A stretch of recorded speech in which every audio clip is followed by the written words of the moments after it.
talk to me. How is it now that it's launched on Steam? You ran a wiki for the site back in college, right? I did. Yeah. I did. I co-ran a wiki with my buddy who is now, I think his title is a senior engineer at Apple. So our backend guy was a little qualified, to be around computers.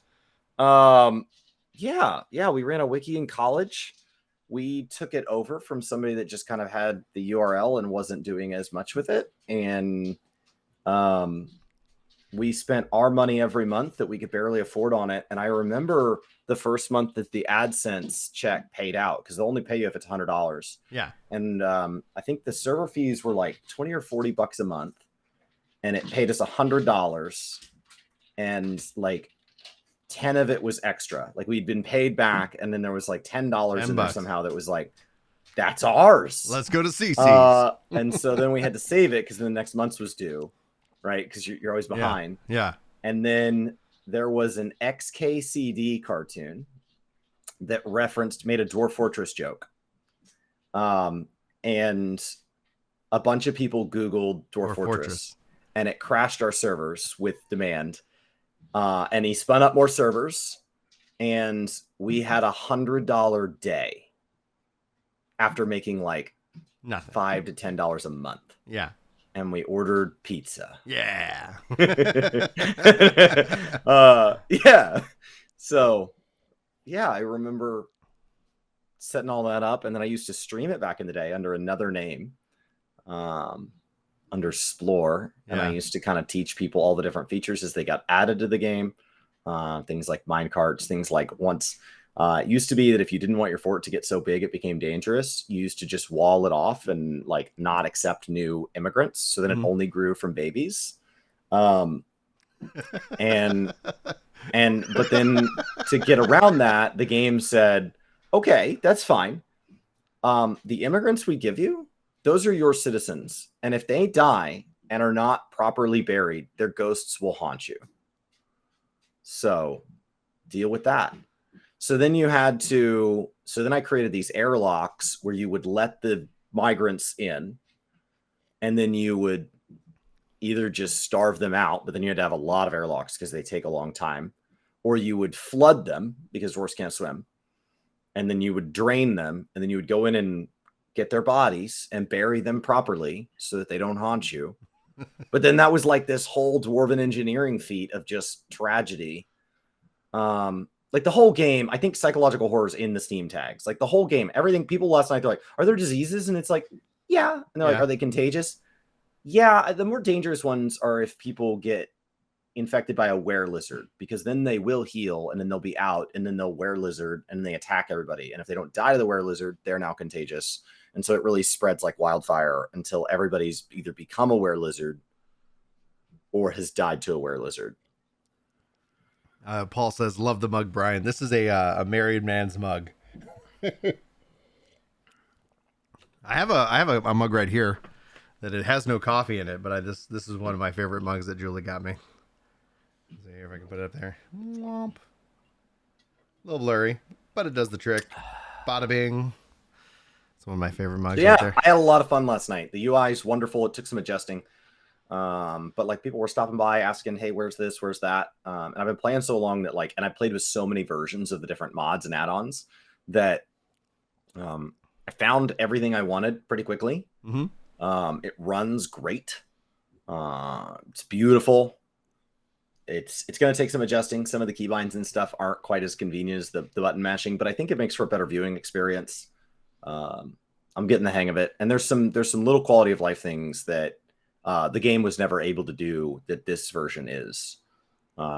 Painting stockpiles, making farms unlimited size appears.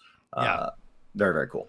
That's great. How was streaming it? Because it's obviously not a game that a lot of people have heard of, but how was kicking back and streaming it again? Because it's kind of funny because both of us inadvertently were making content before we even knew what content creation really was.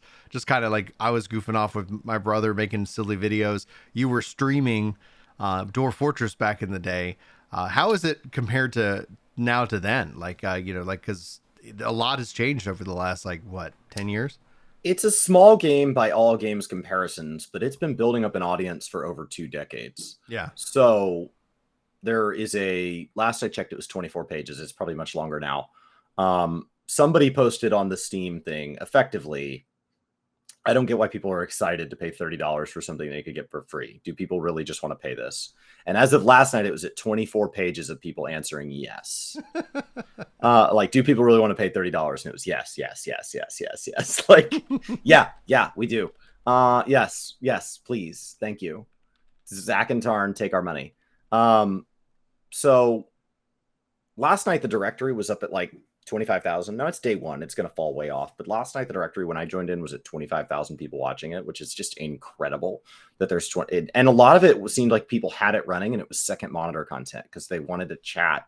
They wanted a room where they could go in and watch somebody else play, see what they're doing, and ask questions. Yeah. And ideally, somebody in the room that is either fun to watch or knowledgeable to watch. I fall in the second category. So a lot of people that were chatting wouldn't say anything for 2 hours, and then they'd have a question. How do I do this? And so I streamed for several hours. Back in the day, I remember when Minecarts came out, and I had a stream hit 100 people, and my average was like 6 to 20. Mm-hmm. And I remember just being like I don't see how anybody could ever live stream to 100 people. To put that in perspective, yesterday during New World, we had 1,000 people watching us. And last night during Dwarf Fortress, we had over 500. And so, like, the number of eyeballs is weird. It's weird. And they're only around events like this. Like, New World was because people want their drops and all that. Yeah. Thanks for that, by the way. I got my drop. Then I dipped and Dwarf Fortress because it's new. Like, that's not going to be the case. So I don't know how to compare like launch day to what it was when it lived in obscurity. But it was exciting to see people having fun. Yeah. It was exciting to hear people's ridiculous stories. People coming in and people who've never played having like, well, what if you just did this? And then you get to explain what tragedy might befall you. Because I think there were a handful of people that were still like, okay, but how do I beat it? And then isn't it going to be boring once I beat it? And it's like, oh, you don't beat it. The game will kill you. The game will kill you. So the goal is just to see how long you can survive before the game defeats you.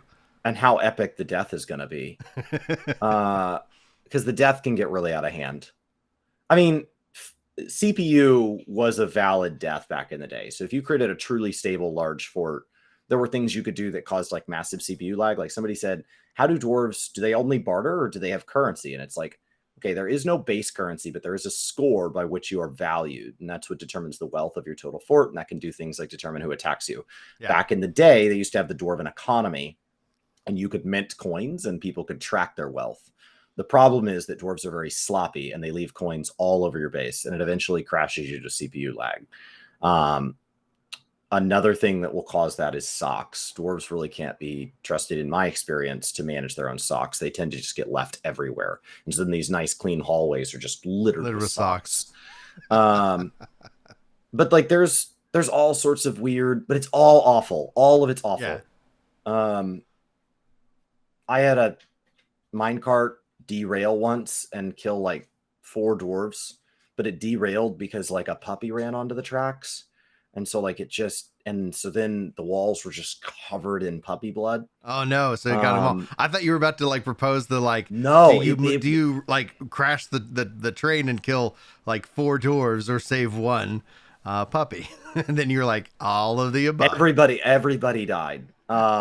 It got going too fast and I didn't create a braking system and I had no ability to break it. Yeah. And so then like I was trying to keep people from going into this room where I had this minecart going around in circles really fast and I couldn't stop it. So I was like, at some point it's going to derail. I don't know, but it seems like they've optimized a lot of that over the years. Like it's always really struggled with CPU. It's kind of like games that struggle with RAM. Like we can put more RAM in machines now than they might know how to call. Yeah. So like, especially if it's a 32-bit application. People, you know, so there's this idea of like, if it's a sub-optimized game, it's okay. We'll just shoot 100 years into the future and we'll boot up on hardware and it'll be able to handle it. No, a sub-optimized game is just going to be a sub-optimized game. So like historically, it's always made my computers run really hot. But like last night, yeah, the fan was on, but the fan's on for Guild Wars. Final Fantasy and WoW, this thing's quiet. Is like, are you doing something? Let me know when you're ready to play a real game. Those games just they just don't cost any resources to run. But yeah, Dwarf Fortress is really fun. I'm really excited. I hope people are having a blast. There were some big streams last night of people all hanging out. So I hope those are the kind of things that can kind of sustain. So maybe we'll get some stories out of the names of those forts or famous dwarves or something from there, and like ridiculous things that happened. I didn't have anything too ridiculous happen last night. We had an ant spear woman killing some troglodytes, and we had a guy that's just pissed off all the time. He's just angry. He got attacked by a cave crocodile early on, and then like every time he would have a good day, he'd be like, yeah, I mean, I like my job, and like I have a super nice bedroom, and I chatted with some friends, but like, do you remember a year ago when I was attacked by a cave crocodile? I was like, you gotta let that go, man. Like every good day was like good thought, good thought, good thought, and then this massive bad thought of like, sorry, I was reliving my cave crocodile incident. It's like, and so then he was getting pissed off and starting fights because he's mad about the cave crocodile thing. So then he's causing real injuries to other dwarves. So, yeah, dude, I am going to lock you in a room, and once I lock you in there, I'm not going to unlock it, and you're just going to stay in there, because I have people out here who have like children and nephews and cousins, and like if any of them die, we're going to have everybody enter this depression cycle, and the whole fort's going to crumble. So you need to lock it up. You do not have that many friends. Yeah, you have to be really dark to play Dwarf Fortress successfully. You have to be okay with being like, all right, how much would it really cost me to put this guy in a hole and let him starve to death? and then Like, watch what it is happen. the real cost? What's the tragedy here? Because there is definitely a cost to leaving him out and about. Are you planning on doing any more Dwarf Fortress streams here in this month? Yeah, probably. If people enjoyed that, Huel sponsored one last night, so we'll keep doing that. Huel and Total AV, who I've been using for my antivirus. So doing some night streams.